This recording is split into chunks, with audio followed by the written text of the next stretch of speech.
Alright guys, here today's top stories in Out in the World segment. Number 1. There's a meme which I want to bring to your attention because some of these memes are not just mere memes. Sometimes they do reflect the reality on the ground. Just have a look at this image and I quote. Here you can see President Ruto amevaa apron. He's the chef or the waiter, both probably. And on this table you can see Mount Kenya wanakula unono, kuna ugali kubwa pale, kuku. You can see Nyanza pale pia kuna ugali na kuku. The president is bringing more vipochopocho. And down there you can see Kericho and Bomet. They are begging, wanaambiwa nyinyi relax, nitawapanga baadaye.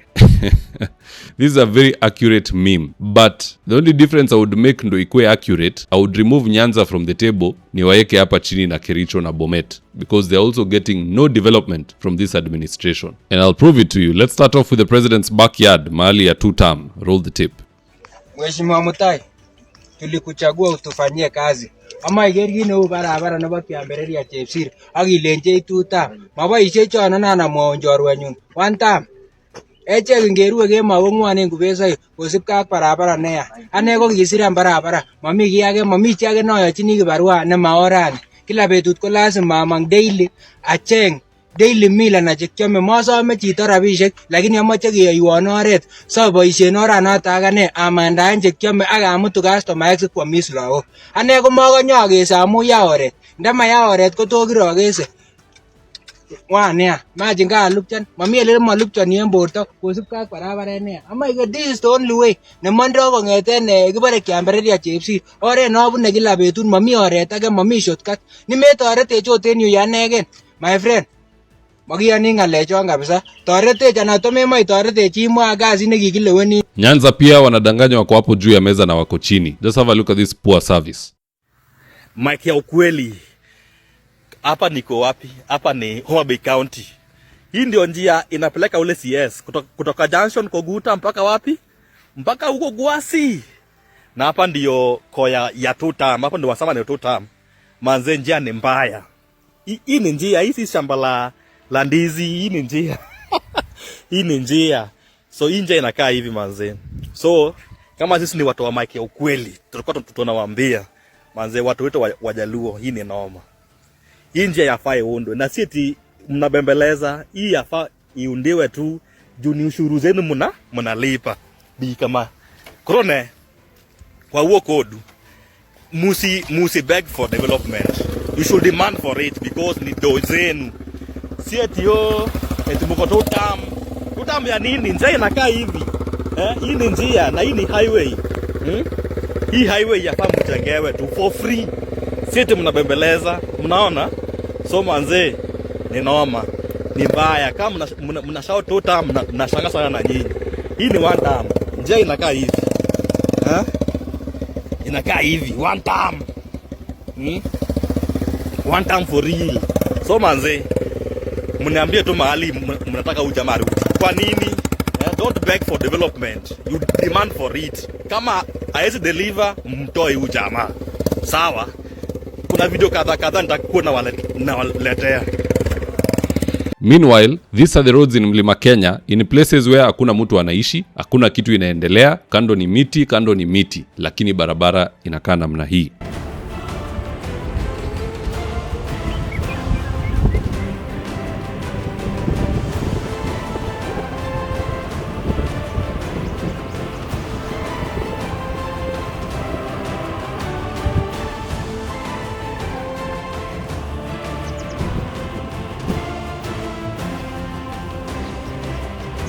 What is the moral of the story here? The moral of the story is that 2-term is for idiots who need reschooling. Mtu peke yake anafaa aseme 2-term ni mtu ametoka Mlima Kenya. Because they are getting wonderful service, barabara zinaendelea. And even though they are getting the roads, they are not saying 2-term. Sasa wewe una barabara kierere ya kusema 2-term ni nini? What will make you say 2-term? You'd better tell me you are getting a tender, kuna mtu wenu alipata kazi, kuna vile unafaidika one way or another, you got a nice tax waiver. There is no benefit and you're saying 2-term. Hey, bana. Number 2, President Ruto has been very busy getting rich through his CDN bank. I don't even have to say too much, just listening to this tumbocratic exponential growth that's being explained by Rick G. 2022, deposits of this bank before Ruto bought it were only 25.4 billion.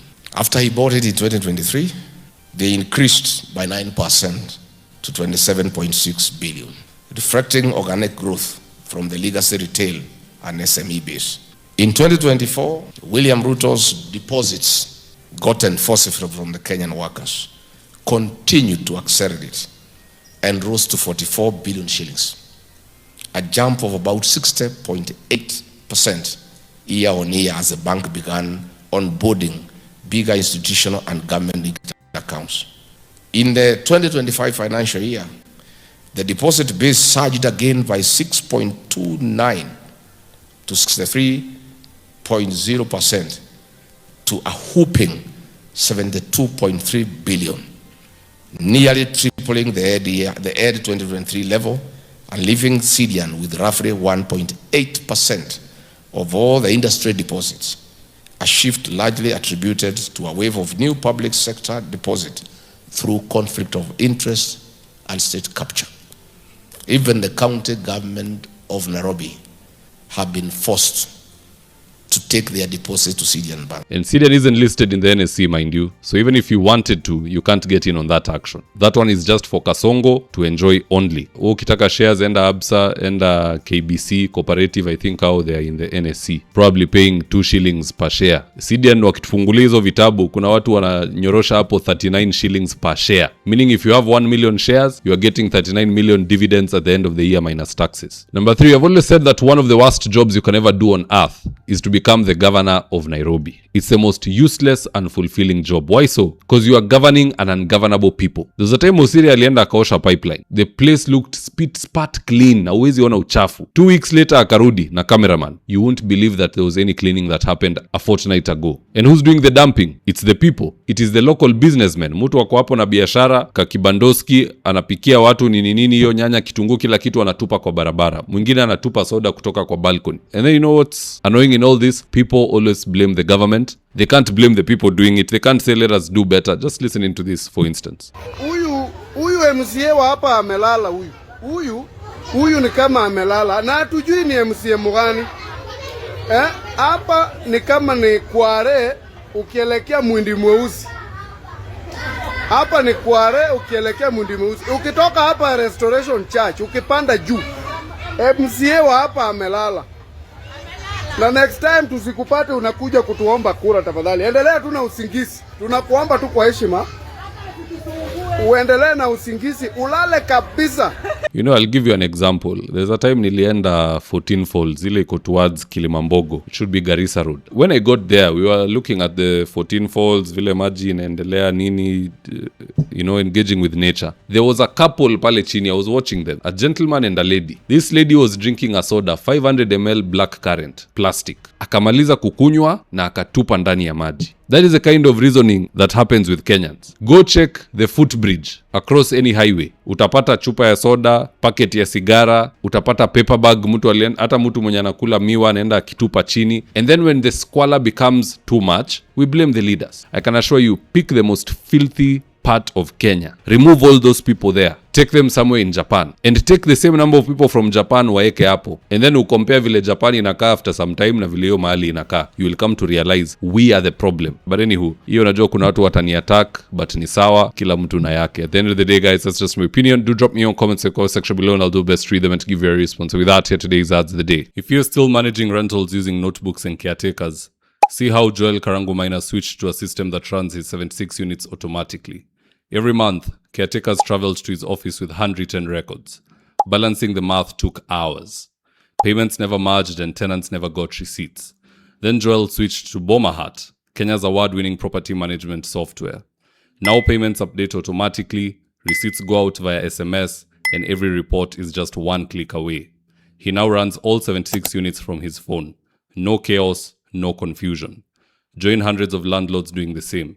For more information, please call 0717-512-483 or visit www.bomahat.com. Right now, I'm with my team headed to a client's house in Ruto for consultation. That is to take measurements of the windows, go through our catalog with the client, and then once they decide on the color and the fabric they want, we'll get busy sewing, and at long last, the curtains installation will be on us. So if you're looking for curtains, shears, curtain rods, curtain accessories, reach out to Phoenix Curtains and Interior Decor and we will sort you out. call us on 0724 414153. If you're here for the first time, please go on and hit the subscribe button. And if you're watching for a different platform, just head on over to YouTube, search for David Wafula, hit the subscribe button. You're going to be getting a ton of content of this nature. If politics is something you're passionate about, this is definitely the one channel that you really need to subscribe to. Alright guys, adios.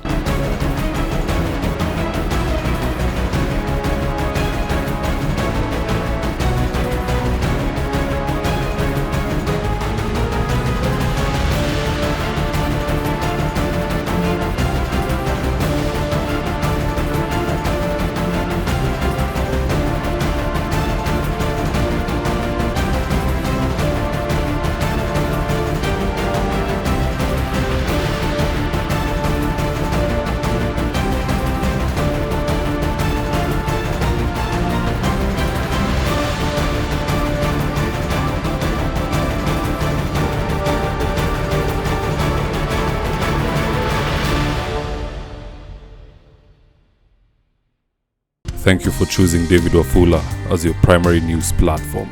We put countless hours in research, recording, and editing. By showing up each and every day to watch our videos, you encourage us to generate more videos for the viewers.